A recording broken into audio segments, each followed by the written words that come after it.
సీతారాముల దర్శనం కోసం వచ్చిన భక్తులు కనీస సౌకర్యాలు లేక ఎర్రటి ఎండలో తీవ్ర ఇబ్బందులు పడ్డారు. అపర భద్రాద్రిగా ప్రసిద్ధి చెందిన ఇల్లందుకుంట శ్రీ సీతారామచంద్రస్వామి బ్రహ్మోత్సవాలలో ప్రధాన ఘట్టమైన చంద్ర రథోత్సవంపై కొలువుదీరిన సీతారాములను దర్శించుకునేందుకు వివిధ ప్రాంతాల నుండి భక్తులు తరలివచ్చారు.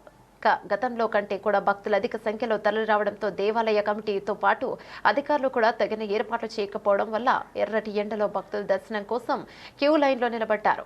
దేవాలయ ప్రాంగణంలో త్రాగునీటి వసతి సరిగ్గా లేకపోవడంతో భక్తులు ఇబ్బందులు పడటంతో పాటు సీతారాములను దర్శించుకునేందుకు భారీగా బారులు తీరిన భక్తుల కోసం పెన్యాల ఏర్పాటు చేయకపోవడం ఎండలోనే నిల్చుని ఉండిపోయారు.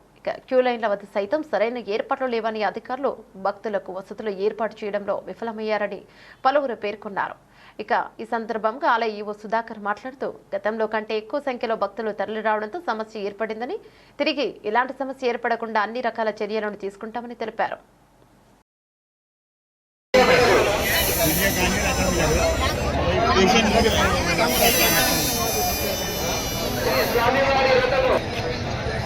రథశాలకు ఎదురుగా ఉన్నారు. గోమోదయ గారికి చేస్తున్నారు. వ్యాపారం రూపాయలు